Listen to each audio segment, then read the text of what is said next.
Sayap-sayap yang terkembang. Seri 2 suramnya Bayang-Bayang.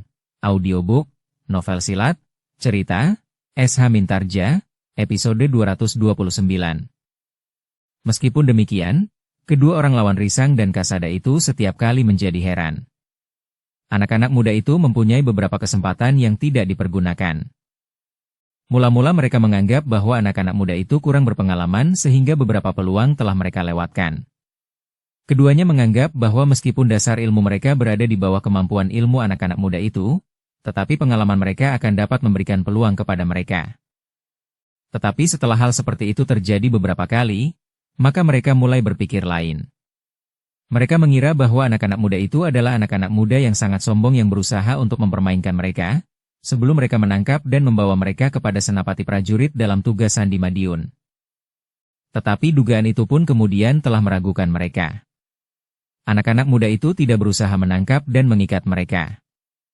Dalam pada itu, karena kedua orang itu telah mengerahkan segenap tenaga dan kemampuan mereka, maka akhirnya mereka tidak lagi dapat menyembunyikan kesulitan mereka.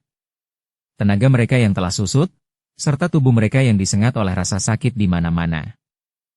Sementara itu, keduanya tidak mempunyai kesempatan sama sekali untuk melarikan diri. Karena itu, ketika mereka benar-benar telah kehabisan tenaga, maka perlawanan mereka menjadi semakin tidak berarti. Lawan Risang yang bertubuh tinggi tegap itu, yang memang tidak ingin untuk menyerah, masih berusaha untuk melawan dengan sisa tenaganya. Tetapi ketika tangannya terayun menyerang ke arah kening, tetapi tidak menyentuh sasaran, maka orang itu justru telah terhuyung-huyung terhisap oleh gerak tangannya sendiri. Ketika Risang menyentuh punggungnya dengan jari-jari tangannya yang merapat, maka orang itu benar-benar kehilangan keseimbangannya, sehingga orang itu telah jatuh tertelungkup. Ketika ia berusaha untuk bangkit, maka kaki Risang tiba-tiba saja menginjak punggungnya. Rasa-rasanya kaki anak muda itu bagaikan sebongkah batu sebesar kerbau yang menindih tubuhnya. Ketika Kasada melihat Risang mengakhiri pertempuran, maka Kasada pun telah menghentak lawannya. Satu serangan yang cepat telah meluncur menghantam dada orang yang bermata tajam itu. Orang itu sama sekali tidak lagi mampu bertahan. Tubuhnya telah terlempar beberapa langkah dan jatuh menimpa tanggul parit di pinggir jalan, kemudian berguling masuk ke dalam air yang meskipun tidak begitu deras, tetapi telah membuat pakaiannya menjadi basah kuyup. Kedua orang itu benar-benar tidak berdaya lagi. Risang dan Kasada telah menarik mereka dan melemparkan mereka agar mereka duduk di pinggir jalan. Kasada yang kemudian berdiri di hadapan kedua orang itu sambil bertolak pinggang telah berkata dengan lantang, "Nah, kau lihat sekarang, bahwa kami dengan mudah akan dapat membunuh kalian berdua. Kenapa tidak kau lakukan?" tantang orang yang bermata tajam. Tetapi Kasada menjawab, "Sudah aku katakan, aku tidak mempunyai kepentingan apa-apa dengan kalian. Untuk apa kami harus membunuh? Membunuh bagi kami akan dapat menjadi beban jiwani yang tidak berkeputusan. Hanya karena sebab yang tidak dapat dihindari maka seseorang dapat membunuh. Kami memang pernah juga membunuh. Tetapi tentu dengan alasan yang dapat dipertanggungjawabkan. Bukan sekedar ingin membunuh." Kedua orang itu termangu-mangu. Tetapi keduanya tidak ada yang menjawab. "Baiklah," berkata Kasada kemudian, "pergilah kemana kalian inginkan. Aku tidak akan mencampuri persoalanmu dengan Madiun. Tetapi katakan, apakah kalian dikirim oleh Mataram, Demak atau Pajang?" Pertanyaan itu begitu tiba-tiba. Sementara mereka baru merenungkan sikap kedua orang anak muda itu. Meskipun keduanya terancam kematian, tetapi mereka tidak juga berbuat lebih jauh. Karena itu, hampir di luar sadar, maka seorang di antara mereka menjawab dengan singkat, "Pajang." "Pajang?" Kasada mengulang dengan tekanan khusus. Ia memang sedikit terkejut mendengar jawaban itu. Namun Kasada pun kemudian menarik napas dalam-dalam, ia memang tidak dapat mengenal semua prajurit Pajang. Juga para prajurit dalam tugas Sandi. Bahkan ia belum pernah merasa melihat dan apalagi bertemu dengan kedua petugas Sandi itu. Namun kemudian Kasada itu pun berkata pula, "Pergilah.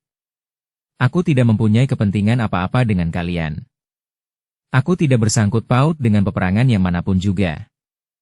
Aku sudah merasa senang jika aku sekeluarga dapat makan, sandang dan papan secukupnya." Kedua orang itu masih saja berdiam diri, Sementara Kasada pun kemudian memberi isyarat kepada Risang untuk meneruskan perjalanan. Namun sebelum beranjak, Risang berkata, mungkin kita akan bertemu lagi dimanapun. Tetapi kita tidak akan saling mengenal lagi. Tetapi jangan mencoba mengancam kami lagi. Apalagi berusaha membunuh kami, karena dalam suasana yang berbeda, sikap kami dapat juga berbeda. Bahkan Kasada sempat menyambung, misalnya, jika kami sedang bingung diburu oleh orang-orang yang menagih hutang kami. Risang sempat pula tersenyum. Namun kemudian, keduanya telah meninggalkan kedua orang yang masih terduduk di pinggir jalan itu. Untuk beberapa saat lamanya keduanya tetap duduk mematung memandangi kedua orang anak muda yang berjalan menjauh itu. Baru kemudian, orang yang bertubuh tinggi besar itu berkata, anak-anak muda yang aneh.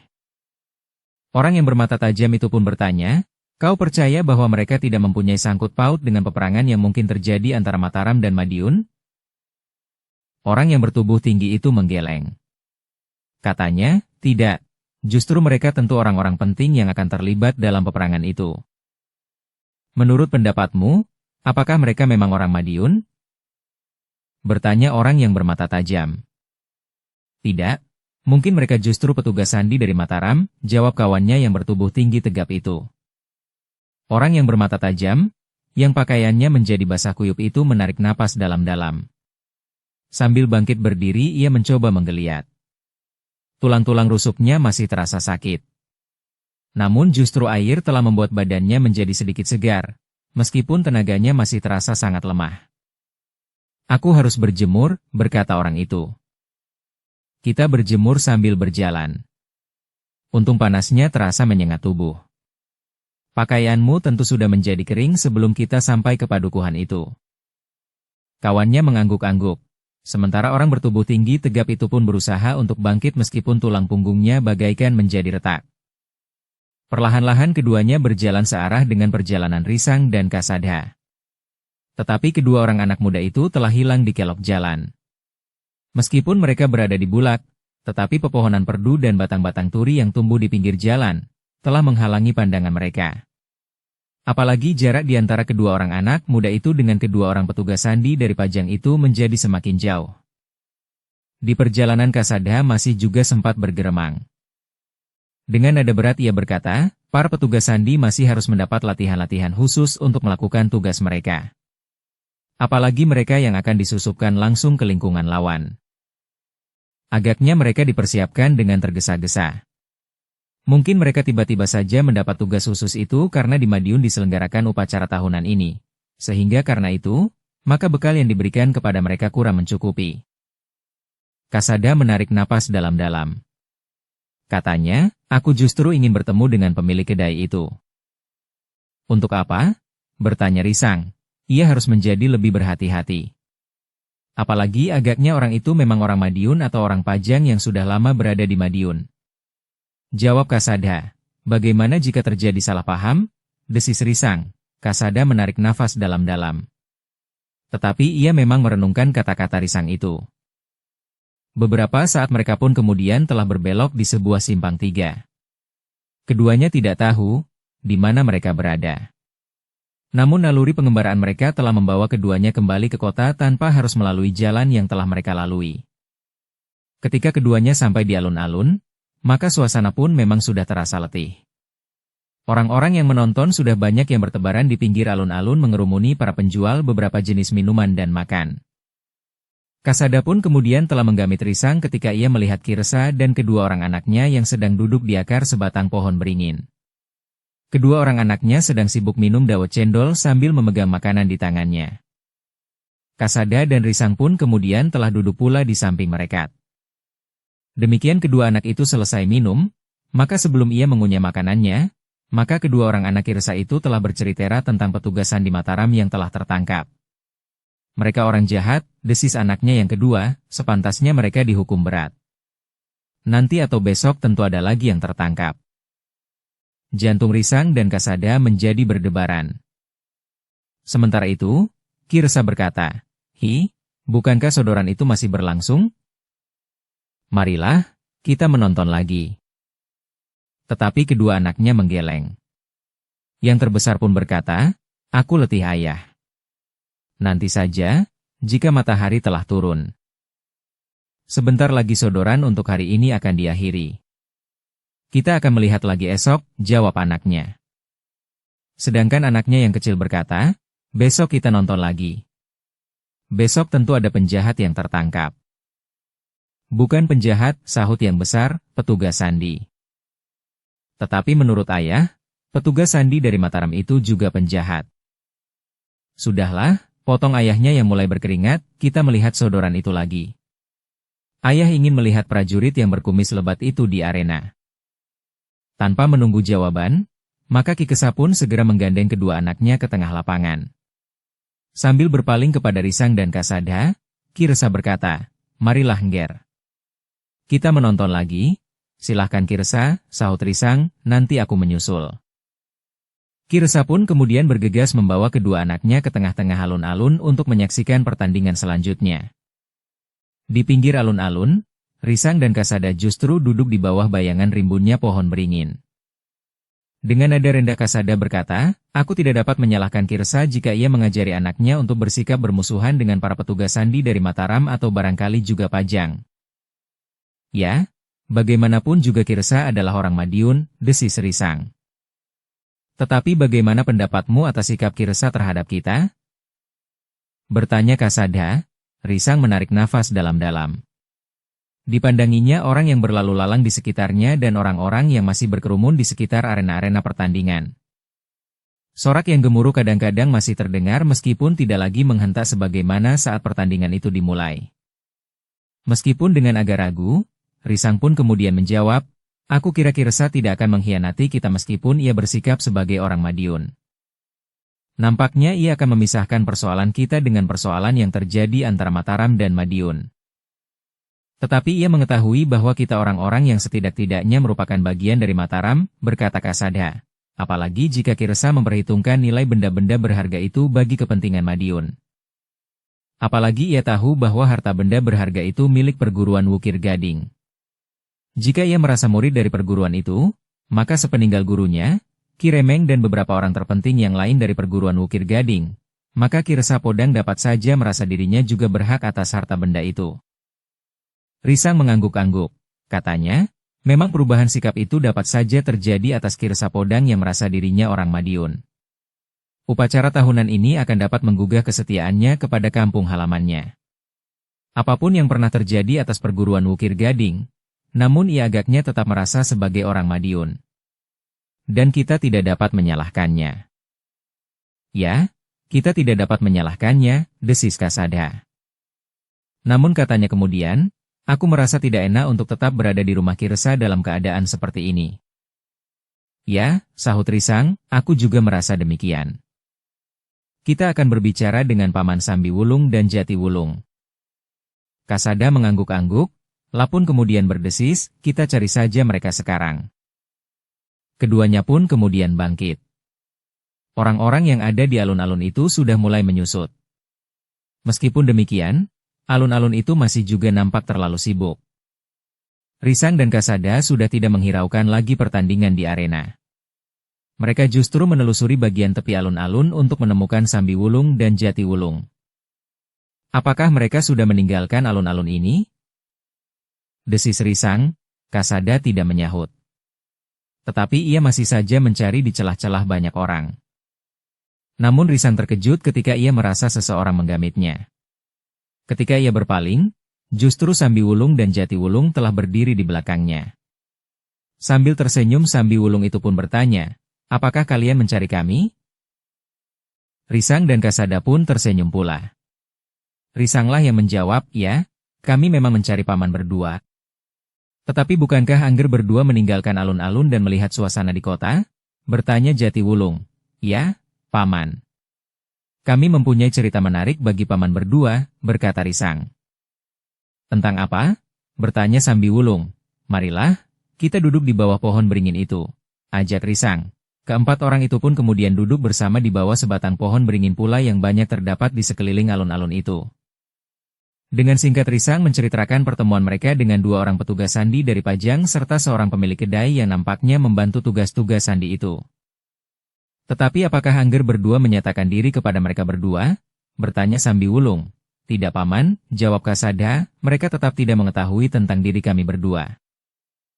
Sambi Wulung dan Jati Wulung mengangguk-angguk.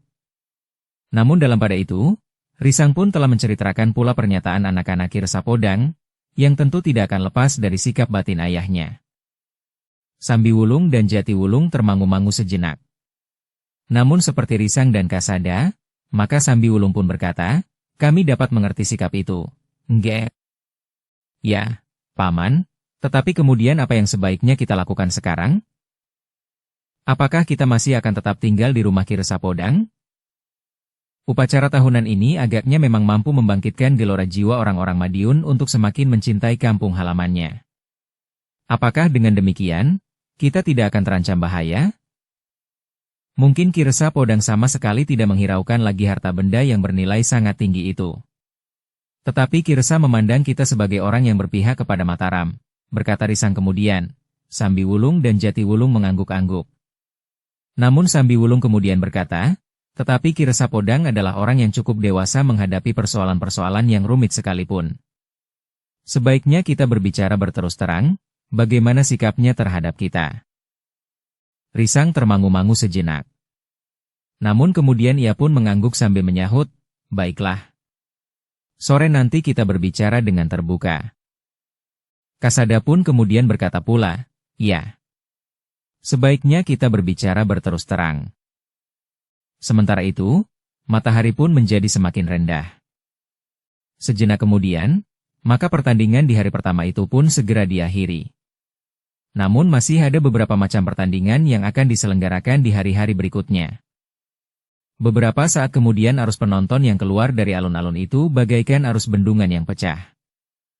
Lewat beberapa pintu gerbang dan menghadap beberapa arah, maka orang yang berada di alun-alun itu menjadi semakin susut sehingga akhirnya alun-alun itu pun menjadi lengang. Hanya tinggal orang-orang yang berjualan yang membenahi sisa-sisa dagangan mereka yang pada umumnya telah habis terjual. Apalagi mereka yang berjualan minuman dan makanan. Risang dan Kasada juga telah meninggalkan alun-alun. Sementara Sambi Wulung dan Jati Wulung telah memilih jalan yang lain. Sore itu, baik Risang dan Kasada, maupun Sambi Wulung dan Jati Wulung telah berada di rumah Kirsa Podang. Bahkan mereka telah kembali lebih dahulu dari Kirsa Podang dan kedua anaknya. Demikian Kirsa Podang memasuki regol, maka anak-anaknya yang lebih kecil telah berteriak-teriak, besok ganti aku yang ikut ke alun-alun. Kirsa Podang mengelus kepala anak-anaknya sambil berkata, di alun-alun panasnya bukan main. Orang berdesak-desakan berebut tempat. Nanti jika kalian pergi, maka kalian dapat terhimpit di antara orang-orang yang besar. Tetapi ayah sudah janji, rengek salah seorang anaknya. Kirsa tersenyum, katanya, baiklah, besok kita pergi beramai-ramai. Tetapi apakah kau tidak akan menjadi ketakutan? Tiba-tiba anak yang kedua, yang ikut pergi ke alun-alun itu pun bertanya dengan nada tinggi. Kenapa? Adiknya bertanya. Ada penjahat di alun-alun. Jawab kakaknya. Penjahat? Bertanya adiknya pula. Tetapi kakaknya yang sulung menyahut, bukan penjahat. Tetapi petugas sandi dari Mataram. Oh, adiknya mengerutkan dahinya. Lebih berbahaya dari penjahat, berkata kakaknya pula. Sudahlah, Kirsa Podang memotong, marilah. Kita masuk ruang dalam, namun Kirsa Podang itu sempat berpaling ke Serambi Gandok. Risang, Kasada, Sambi Wulung dan Jati Wulung duduk di amben bambu sambil menghirup udara segar. Kirsa Podang itu berhenti sejenak. Dengan nada tinggi ia bertanya, apakah kalian sudah lama kembali? Belum, jawab Kasada, baru saja kami mencuci kaki dan tangan di Pakiwan. Nyiresa yang berdiri di tangga pendapa itu menyahut, mereka memang belum lama. Bahkan air yang aku jerang belum mendidih. Oh, Kirsa pun kemudian berkata, silahkan beristirahat. Aku akan pergi ke Pakiwan, silahkan Kirsa, berkata Sambi Wulung, hendaknya kami tidak mengganggu. Tentu tidak, jawab Kirsa Podang yang kemudian menggandeng anak-anaknya masuk ke ruang dalam. Menjelang senja, setelah semuanya mandi serta minuman hangat telah dihidangkan, 5 orang duduk di pinggiran rumah Kirsa Podang itu. Sambil sekali-sekali menghirup minuman hangat serta mengunyah makanan, maka mereka masih saja berbicara tentang pertandingan yang diselenggarakan di alun-alun. Namun Risang, Kasada, Sambiwulung dan Jatiwulung merasakan bahwa sesuatu agaknya telah mengganggu perasaan Ki Resapodang. Meskipun ia berusaha untuk bersikap wajar dan bahkan menanggapi setiap pembicaraan tentang pertandingan di alun-alun dengan lancar, namun sekali-sekali Ki Resa berusaha untuk menyembunyikan sesuatu yang mencuat ke permukaan perasaannya. Namun justru karena itu, maka Sambiwulung menganggap bahwa saat itu adalah saat yang paling tepat untuk berbicara secara terbuka tentang kehadirannya berempat di rumah Ki Resapodang yang berada di Madiun itu. Dengan sangat berhati-hati Sambiwulung telah menyinggung tentang seorang petugas sandi yang tertangkap di alun-alun. Ki Resapodang menarik nafas dalam-dalam. Sebagai seorang yang memiliki pengalaman yang panjang dalam hidupnya yang panjang pula, maka Ki Resapodang pun segera tanggap arah pembicaraan tamu-tamunya itu. Karena itu, maka Ki Resapodang pun berkata, "Aku mohon maaf atas sikap anak-anakku terhadap para petugas sandi dari Mataram. Aku tidak ingkar bahwa sikap mereka merupakan bayangan dari sikapku sebagai orang Madiun." Sambiwulung mengangguk-angguk kecil sambil menjawab, "Kami dapat mengerti Ki Resa. Namun demikian, sebaiknya kami berterus terang. Meskipun selama ini kita dapat bekerja bersama dengan baik, namun dalam persoalan lain, kita tidak berdiri di satu pihak. Ki Resa adalah orang Madiun, sedangkan kami adalah orang yang berdiri di pihak Mataram." Dukung channel Novel Silat dengan subscribe, follow, like, komen dan share. Ki Resa menarik napas dalam-dalam. Katanya, "Aku tidak dapat ingkar bahwa persoalan ini merupakan persoalan yang sulit bagiku. Selama ini aku memberikan tempat bagi kalian karena kalian datang bersama Ki Remeng, saudara seperguruanku. Seorang yang menurut pendapatku dapat dipercaya. Namun kemudian setelah aku mengerti, siapa kalian sebenarnya, aku harus mengurai persoalan yang aku hadapi. Aku mencoba untuk memisahkan kepentingan kalian datang ke Madiun dengan kedudukan kalian sebagai orang-orang yang dalam sengketa antara Madiun dan Mataram, akan berdiri di pihak Mataram. Tetapi menurut pendapatku, kalian datang ke Madiun tidak dalam rangka tugas kalian sebagai orang Mataram yang akan berperang dengan Madiun." Keempat orang yang mendengarkan keterangan Ki Resa itu mengangguk-angguk kecil. Sementara Ki Resa berkata selanjutnya, "Karena itu sikapku kepada kalian juga berbeda dengan sikapku terhadap prajurit sandi dari Mataram." Sambiwulung yang memahami sikap Ki Resa itu berkata, "Kami mengucapkan terima kasih atas sikap Ki Resa. Namun bagaimanapun juga ada jarak di antara kami. Bukan kami tidak percaya kepada Ki Resa, tetapi justru kami berpikir tentang Ki Resa. Seandainya ada orang yang mengetahui bahwa kami yang berada di rumah Ki Resa ini adalah orang-orang Mataram atau yang berpihak kepada Mataram, maka keadaan Ki Resa akan menjadi sulit. Mungkin Ki Resa akan dapat dituduh melakukan hubungan dengan lawan atau tuduhan-tuduhan lain semacam itu." Ki Resa mengangguk-angguk, seakan-akan di luar sadarnya ia menjawab, "Kemungkinan itu memang dapat terjadi meskipun kecil sekali. Siapapun yang akan dapat mengerti bahwa kalian adalah orang-orang yang berpihak kepada Mataram. Ada beberapa orang perwira Madiun yang pernah mengenal kami, desis Risang, namun selama ini kami memang belum pernah bertemu dengan salah seorang dari mereka. Kami pun berharap jika mereka melihat kami berkeliaran di jalan-jalan kota Madiun, mereka tidak akan menyangka bahwa yang berkeliaran itu adalah kami. Karena itulah, maka kami berusaha untuk tidak menarik perhatian dengan sikap dan pakaian kami." Ki Resapodang termangu-mangu sejenak. Dengan nada rendah ia berkata, "Seandainya kalian pada satu ketika dikenali oleh para perwira itu, maka kalianlah yang mengalami nasib paling buruk, meskipun aku tentu juga tidak akan mengelak. Tetapi aku yakin bahwa penyamaran kalian cukup baik. Menurut penglihatanku dan orang-orang Madiun, bahkan para perwira yang pernah mengenali kalian sebelumnya, kalian adalah orang-orang pedesaan yang tidak pantas mendapat perhatian khusus." "Mudah-mudahan demikian, Ki Resa," sahut Kasada. "Namun katanya kemudian, jika nasib buruk itu kemudian menerkam kami, maka sebenarnya lah kami tidak ingin mempersulit keadaan Ki Resa sekeluarga. Yakinlah," berkata Ki Resa dengan sungguh-sungguh, "kita tidak akan terjerat dalam kesulitan karena kalian berada di sini." Namun kemudian Kasada pun berkata, "Sebenarnya lah kami percaya sepenuhnya terhadap Ki Resa. Meskipun demikian, dengan berbagai macam pertimbangan, menurut pendapat kami, sebaiknya kami meninggalkan rumah ini dan bahkan meninggalkan Madiun. Tetapi bukankah kalian masih akan menonton pertandingan-pertandingan di alun-alun? Kami sudah menyaksikan pertandingan di hari pertama. Agaknya kami sudah merasa cukup, Ki Resa. Kami pun merasa cemas, jika kami berkeliaran di alun-alun, maka ada satu kemungkinan kami bertemu dengan perwira prajurit Madiun yang telah mengenal kami, sehingga kami akan mendapatkan kesulitan. Ki Resa Podang itu pun menarik napas dalam-dalam. Dengan ragu-ragu ia pun bertanya, jadi maksud kalian? Besok pagi kami akan mohon diri, Ki Resa, berkata Kasada meskipun juga ragu, karena ia masih belum membicarakannya dengan sungguh-sungguh bersama Risang, Sambiwulung dan Jatiwulung. Namun agaknya Risang pun sependapat. Bahkan kemudian Risang itu pun berkata, kami akan dapat dianggap terlalu lama pergi.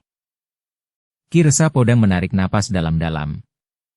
Katanya, apapun yang akan kalian lakukan, tetapi aku ingin mengatakannya, bahwa aku tidak akan pernah mengkhianati kalian. Hampir bersamaan Risang dan Kasada menyahut, kami percaya sepenuhnya Ki Resa. Sementara Kasada melanjutkan, aku akan menyampaikannya kepada Ki Lurah Mertapraja. Ki Resa Podang menarik nafas panjang. Terdengar ia bergumam, Ki Lurah Mertapraja itu telah kehilangan segala-galanya. Ya, berita tentang kematian pamannya akan dapat mengguncang jiwanya yang memang rapuh. Tetapi kenyataan itu tidak akan dapat disembunyikan lagi. Ki Resa mengangguk-angguk. Katanya, kekalutan yang terjadi di perguruan Wukir Gading telah merusak tata hubungan di antara saudara seperguruan. Harta benda yang diharapkan dapat mendukung tumbuh dan berkembangnya perguruan, justru sebaliknya. Wulur Gading hancur karena keserakahan dan ketamakan orang-orang yang justru diharapkan akan dapat membina perguruan itu kemudian. Bukan hanya harta benda itu saja, Ki Resa, desis Kasada. Ya, aku mengerti. Ada di antara mereka yang telah menjerumuskan perguruan Wukir Gading ke dalam mimpi yang sangat buruk. Kedudukan dan kekuasaan. Nada suara Ki Resa merendah. Demikianlah, maka Risang dan Kasada telah memutuskan untuk meninggalkan rumah Ki Resa di keesokan harinya. Mereka akan berangkat di dini hari untuk mendapat kesempatan keluar dari kota di luar pengamatan para prajurit dan petugas di pintu-pintu gerbang kota. Meskipun pada dasarnya tidak ada larangan untuk keluar kota, tetapi justru karena arus orang-orang yang lewat menuju ke kota dan kemudian ke alun-alun, maka menempuh perjalanan berlawanan dengan arus akan dapat menimbulkan pertanyaan para petugas. Ketika Risang dan Kasada keluar pintu gerbang kota untuk mengikuti dua orang petugas Sandi Pajang, mereka memang tidak mendapat kesulitan. Tetapi ketika mereka keluar, hari telah tinggi, sehingga arus orang tidak lagi mengalir deras ke satu arah. Tetapi untuk menempuh perjalanan panjang, agaknya lebih baik berangkat sebelum matahari terbit. Ki Resa tidak dapat menahan mereka untuk lebih lama tinggal di rumahnya. Sebenarnya bahwa Ki Resa tidak dapat menjamin keselamatan mereka selama mereka berada di Madiun. Persoalannya tidak lagi ada hubungannya dengan perguruan Wukir Gading. Apalagi ketika Risang dan Kasada mengaku bahwa ada beberapa orang perwira Madiun yang telah mengenal mereka, sehingga meskipun kecil, ada kemungkinan secara kebetulan Risang dan Kasada itu bertemu dengan para perwira yang telah mengenalinya itu. Ketika kemudian hal itu disampaikan kepada Nyi Resa, maka Nyi Resa memang menjadi kecewa. Tetapi dengan alasan-alasan yang dibuatnya, maka Risang dan Kasada dapat meyakinkannya bahwa mereka memang harus segera meninggalkan Madiun. Malam itu adalah malam yang pendek bagi seisi rumah Ki Resa, kecuali anak-anak. Sedikit lewat tengah malam, Nyi Resa sudah bangun untuk menyiapkan minuman dan makan pagi bagi tamu-tamunya, meskipun sebenarnya mereka sudah mencoba mencegahnya. Seharusnya Nyi Resa tidak usah menjadi terlalu sibuk, berkata Risang yang pergi ke Pakiwan. Tidak, sudah menjadi kebiasaanku bangun pagi-pagi, jawab Nyi Resa. Tetapi ini masih belum pagi, sahut Risang. Nyi Resa tersenyum, katanya, sebaiknya kalian minum dan makan nasi hangat sebelum menempuh perjalanan panjang. Demikianlah, maka ketika terdengar ayam jantan berkokok di dini hari, maka keempat orang tamu Ki Resa itu telah minta diri. Mereka telah mendapat petunjuk Ki Resa agar mereka dapat keluar dari kota tanpa melalui pintu gerbang yang mendapat penjagaan yang cukup ketat. Apalagi selama ini alun-alun diselenggarakan upacara tahunan yang sangat menarik banyak perhatian itu. Nyi Resa masih saja selalu mengucapkan terima kasih kepada tamu-tamunya yang dianggapnya telah menyelamatkan nyawa Ki Resa ketika Ki Resa dan bahkan kemudian Ki Remeng ditangkap oleh beberapa orang dan kemudian dibawa oleh mereka. Kami selalu berharap bahwa kalian akan sering berkunjung kemari, berkata Nyi Resa sambil melepas tamu-tamunya sampai ke halaman. Ya, Nyi, jawab Kasada, pada satu kesempatan kami memang ingin berkunjung kemari. Nanti, jika Genduk bangun, ia tentu akan menanyakan kalian, berkata Nyi Resa kemudian. Risang dan Kasada saling berpandangan sejenak. Gadis kecil yang terbiasa menghidangkan minuman dan makanan, bahkan mendengarkan Risang atau Kasada bercerita, terasa sangat akrab dengan keduanya. Tolong, pamitkan kepada anak itu, desis Risang kemudian. Lain kali kami akan datang menengoknya serta seluruh keluarga ini. Ketika kemudian mereka keluar lewat pintu regol halaman, Ki Resa Podang masih juga berpesan, berhati-hatilah. Madiun dalam kesiagaan penuh saat ini. Terima kasih Ki Resa, Sambi Wulunglah yang menjawab. Sejenak kemudian, maka keempat orang itu telah meninggalkan rumah Ki Resa. Sisa-sisa malam masih melindungi mereka. Dengan cepat mereka menyusuri jalan sebagaimana dikatakan oleh Ki Resa. Sebelum fajar mereka memang sudah sampai di dinding kota. Seperti yang dikatakan oleh Ki Resa, maka lingkungan itu terasa sepi. Ketika mereka yakin tidak ada orang yang melihat dan apalagi prajurit peronda, maka mereka pun segera berloncatan ke atas dinding dan kemudian turun keluar. Untunglah bahwa mereka adalah orang-orang yang berilmu tinggi, sehingga dinding kota itu bukan merupakan hambatan yang sangat berarti. Sejenak kemudian, setelah keempat orang itu berada di luar kota, maka mereka pun dengan cepat menelusuri lorong yang sepi menjauhi kota Madiun. Seperti yang mereka perhitungkan, bahwa jalan menuju ke pintu gerbang utama, dialiri oleh orang-orang yang ingin pergi ke alun-alun untuk melihat pertandingan. Di hari kedua, pertandingannya akan berbeda dengan pertandingan di hari pertama, meskipun hasil akhir dari pertandingan di hari pertama akan diselesaikan pada hari terakhir upacara tahunan yang telah dikembangkan itu. Tetapi pertandingan di hari kedua juga akan menghadirkan pertandingan yang sangat menarik. Namun keempat orang itu tidak menghiraukan pertandingan itu lagi, mereka sudah dapat memperhitungkan kemampuan para prajurit Madiun dan bahkan prajurit yang datang dari luar Madiun. Selain itu, maka petugas sandi dari Mataram dan Pajang akan dapat memberikan laporan yang lebih terperinci. Apalagi para pemimpin di Madiun dengan sengaja melepaskan beberapa orang petugas sandi dan bahkan Madiun berharap bahwa ada petugas sandi dari Mataram dan Pajang yang dapat memberikan laporan tentang upacara tahunan yang sudah dikembangkan itu. Dalam keremangan fajar, keempat orang itu berjalan semakin lama semakin jauh. Mereka sama sekali tidak mencemaskan perjalanan mereka, karena menurut perhitungan mereka, jalan itu tentu tidak pernah atau jarang sekali dilalui prajurit peronda dari Madiun. Namun perhatian mereka tertarik kepada dua orang yang meloncati tanggul parit dan kemudian berdiri di atas tanggul di sebuah bulak yang panjang. Tetapi keempat orang itu kemudian tidak menghiraukan mereka lagi. Keempat orang itu mengira bahwa kedua orang itu tentu para petani yang ingin mengairi sawah mereka pagi-pagi benar, karena mereka ingin segera pergi ke alun-alun untuk melihat upacara tahunan di hari kedua. Tetapi demikian mereka lewat di hadapan kedua orang itu, maka seorang di antara mereka berkata, "Tolong Kisanak, berhentilah sejenak." Keempat orang itu pun berhenti. Sambi Wulunglah yang kemudian bertanya, "Apakah Kisanak mempunyai kepentingan dengan kami berempat?" "Sebenarnya tidak, Kisanak. Sebenarnya aku menunggu kalau ada orang yang lewat justru ke arah yang sebaliknya." "Jika demikian," berkata Sambi Wulung selanjutnya, "kenapa Kisanak menghentikan kami? Akhirnya kami tidak lagi mementingkan kemana arah kalian pergi." "Apakah ke kota atau sebaliknya?" jawab salah seorang dari mereka. Orang yang wajahnya ditumbuhi jambang dan kumis yang lebat. "Maksud Kisanak?" bertanya Sambi Wulung pula. "Jika kami menunggu orang-orang yang pergi ke alun-alun, kami berharap bahwa kami akan dapat merampas uang dan barangkali bekal mereka yang lain. Tetapi karena sampai saat ini belum ada orang yang lewat jalan ini menuju ke kota, maka daripada kami tidak mendapat apa-apa, maka kami telah menghentikan Kisanak berempat. Nah, sebaiknya Kisanak tidak usah berbuat aneh-aneh. Siapapun Kisanak dan kemanapun Kisanak bepergian, sebaiknya lebih dahulu Kisanak memberikan apa saja yang Kisanak bawa kepada kami. Seterusnya kami tidak akan mengganggu Kisanak." Sambi Wulung menarik napas dalam-dalam. Sementara itu Jatiwulung tersenyum sambil berkata, "Ah, Kisanak. Ketika semua orang Madiun sibuk menyambut upacara tahunan yang kali ini diselenggarakan lebih besar dari biasanya, kalian masih saja melakukan perbuatan tercela. Kau tidak berhak membuat penilaian atas diri kami," bentak orang yang berjambang dan berkumis lebat itu. Tetapi sambil tertawa Jatiwulung berkata, "Jika kalian ingin mencegat orang-orang yang akan pergi ke alun-alun, kenapa kalian berada di jalan yang sepi ini? Kenapa kalian tidak berdiri di pinggir jalan yang menuju ke pintu gerbang utama sisi selatan itu? Kedua orang itu termangu-mangu sejenak. Tetapi mereka melihat bahwa keempat orang itu sama sekali tidak terkejut apalagi nampak ketakutan ketika mereka menyatakan niat mereka untuk merampas apa saja yang mereka bawa. Namun seorang di antara mereka menjawab, Kisana tentu tahu bahwa jalan itu terlalu ramai di saat seperti ini. Arus orang lewat yang akan pergi ke alun-alun itu tidak memungkinkan kami merampas bekal mereka. Tetapi kami berharap bahwa ada juga orang yang berjalan lewat jalan ini. Tetapi ternyata sampai saat ini, jalan ini masih belum dilalui orang yang pergi ke kota.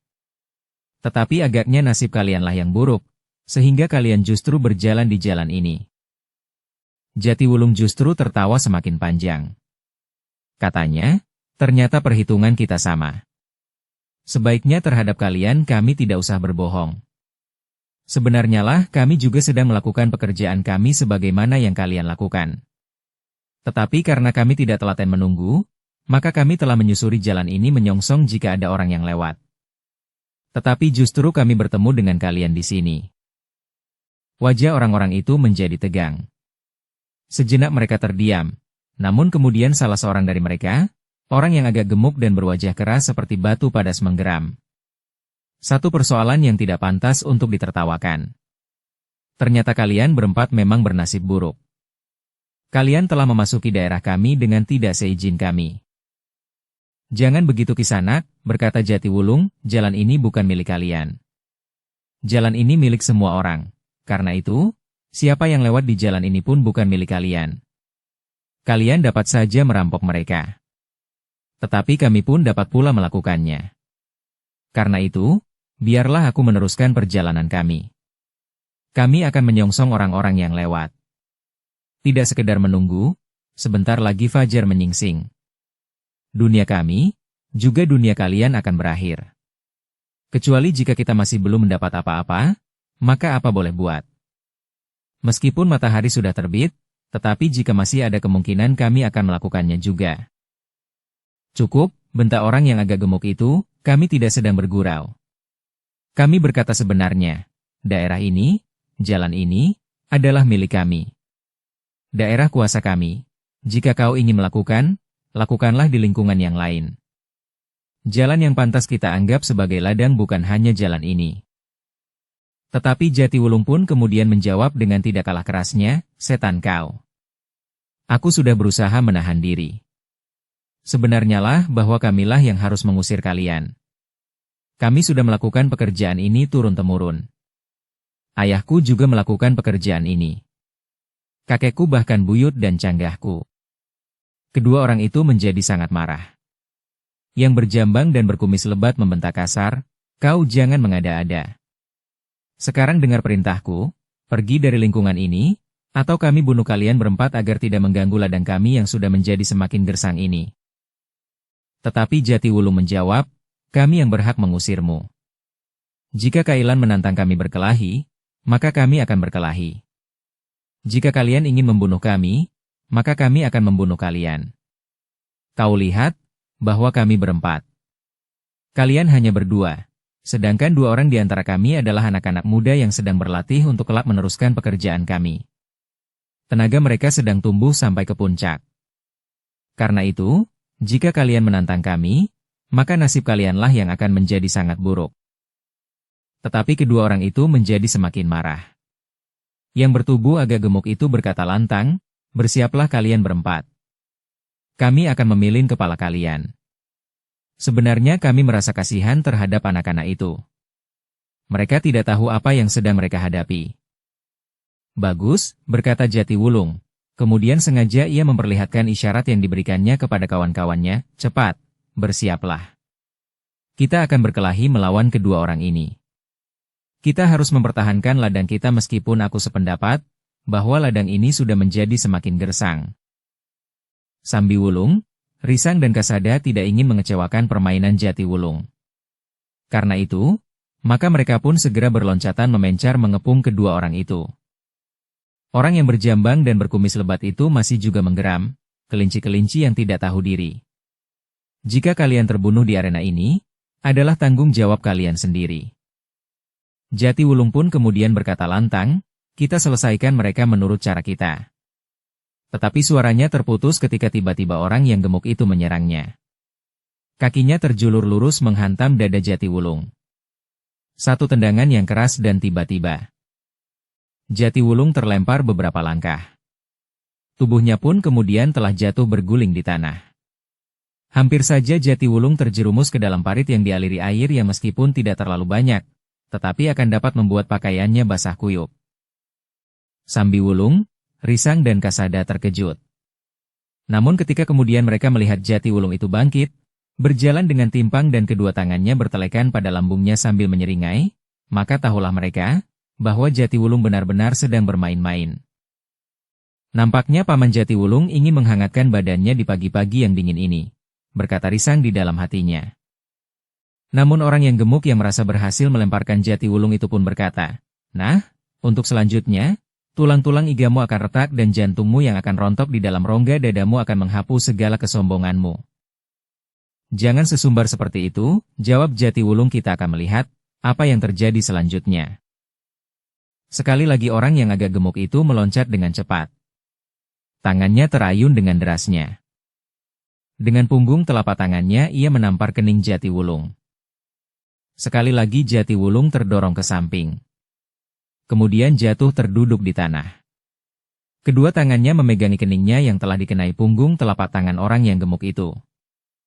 Ketika kemudian Jatiwulung bangkit sambil berdesah, maka orang yang gemuk itu berkata, "Jika kau tidak segera meninggalkan tempat ini, maka kau benar-benar akan mati." Jatiwulung itu kemudian menjawab dengan suara parau, "Ternyata meskipun kau seorang penyamun, tetapi hatimu masih cukup longgar untuk memberi kami kesempatan. Tetapi sayang, bahwa kami tidak dapat mempergunakan kesempatan itu." Hampir saja orang itu meloncat menyerang lagi. Tetapi Jatiwulung mengangkat kedua tangannya sambil berkata, "Tunggu, tunggu Kisanak. Aku masih akan berbicara sedikit lagi." Ternyata orang itu mengurungkan serangannya. Katanya, "Cepat katakan sebelum aku koyakan mulutmu." "Kisanak," berkata Jatiwulung, "aku hanya akan memberi kesempatan kepadamu sebagaimana kau memberi kesempatan kepada kami. Larilah, tinggalkan kami supaya kalian berdua selamat." "Iblis kau," geram orang itu. Wajahnya menjadi merah, namun Jatiwulung kemudian justru berbicara kepada Sambiwulung, Risang dan Kasada, "Marilah jangan hanya menonton saja." Sambiwulung itu pun menjawab, "Tetapi aku tidak dapat bermain-main seperti kau." Jatiwulung tertawa. Katanya, "Baiklah, kita tidak bermain-main lagi. Langit sudah semakin merah, waktu kita akan segera habis." Orang yang agak gemuk itu termangu-mangu sejenak. Namun ia merasa bahwa nampaknya keempat orang itu tidak bersungguh-sungguh. Nampaknya mereka masih saja bermain-main dan bahkan agak berlebihan. Jika benar mereka hanya sekedar bermain-main, maka alangkah sombongnya mereka itu, berkata orang gemuk itu di dalam hatinya. Sementara itu, kawannya yang berjambang dan berkumis lebat itu pun sudah menjadi sangat marah pula. Katanya dengan suara yang bergetar, "Marilah. Kita tidak mempunyai pilihan lain." Kedua orang itu pun tiba-tiba telah meloncat hampir bersamaan. Orang yang agak gemuk itu telah menyerang Jatiwulung, sedangkan yang berjambang dan berkumis lebat menyerang Sambiwulung. Tetapi keduanya terkejut, serangan mereka sama sekali tidak menyentuh sasaran. Orang yang agak gemuk itu pun telah gagal menyentuh tubuh Jatiwulung yang telah dikenainya 2 kali sebelumnya. Tetapi baik orang yang berjambang dan berkumis lebat, maupun yang agak gemuk itu tidak mau melepaskan lawan-lawan mereka. Karena itu, maka mereka pun telah berusaha memburunya. Namun dalam pada itu, kedua orang anak muda yang semula lebih banyak berdiam diri, telah ikut berkelahi pula bersama kedua orang kawan mereka. Dengan demikian, maka orang yang berjambang dan berkumis lebat serta kawannya yang agak gemuk itu harus berkelahi melawan 4 orang. Sambiwulung, Risang dan Kasada ternyata berusaha menyesuaikan diri dengan sikap Jatiwulung. Mereka tidak segera mengakhiri pertempuran meskipun mereka dapat melakukannya. Tetapi mereka berusaha meyakinkan kedua orang itu, bahwa mereka menjadi bingung menghadapi keempat orang itu. Keempat orang itu berloncatan dengan cepat menyambar-nyambar. Sentuhan-sentuhan mereka sangat membingungkan. Sekali-sekali sentuhan tangan salah seorang dari keempat orang itu memang terasa sakit. Namun kadang-kadang mereka hanya sekedar menggamit dari arah yang tidak diketahui. Dengan demikian, meskipun kedua orang itu tidak mendapat serangan-serangan yang menentukan sehingga menghentikan perlawanan mereka, namun mereka benar-benar menjadi bingung sehingga mereka tidak tahu apa yang harus mereka lakukan. Kedua orang itu akhirnya menjadi pening. Yang nampak di mata mereka hanyalah bayangan yang berputaran. Sentuhan-sentuhan yang tidak mereka mengerti datangnya. Namun yang mereka sadari, bahwa keempat orang itu ternyata tidak bersungguh-sungguh. Jika mereka benar-benar menghendaki, maka mereka dapat berbuat apa saja terhadap kedua orang yang akhirnya harus menerima kenyataan itu. Kedua orang itu memang tidak berdaya. Sehingga akhirnya orang yang bertubuh agak gemuk itu pun telah berlutut sambil memegangi kepalanya. Aku menjadi pening, desisnya. Kawannya pun berdiri dalam keseimbangan yang goyah. Meskipun tubuh mereka tidak terasa sakit, tetapi mereka merasa bahwa mereka memang tidak berdaya apa-apa. Kami menyerah, berkata orang yang bertubuh agak gemuk itu. Jatiwulung telah memberi isyarat untuk menghentikan pertempuran. Sementara itu, kedua orang itu telah duduk di tanah dengan kepala tunduk. Nah Kisanak, berkata Jatiwulung kemudian, apakah kita masih akan berkelahi lagi? Kami menyerah, berkata orang yang bertubuh gemuk itu pula. Jadi, apakah kami harus pergi dari lingkungan ini? Bertanya Jatiwulung pula. Tidak. Kami tidak berani lagi mengatakan demikian, jawab orang yang agak gemuk itu. Jika demikian, maka kalianlah yang harus pergi, berkata Jatiwulung. Tetapi kemana? Bertanya orang berjambang dan berkumis lebat itu, yang kami kenal hanya lingkungan ini.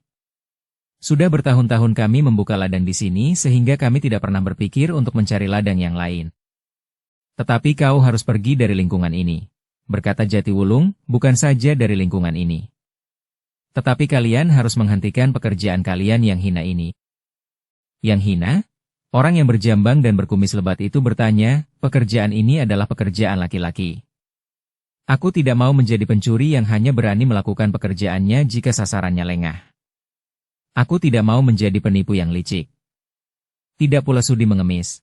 Pekerjaan inilah yang aku pilih, karena dengan pekerjaan ini aku tidak merasa kehilangan harga diri. Bersambung ke episode 230. Dukung kami dengan subscribe, follow, like, komen dan share. Terima kasih.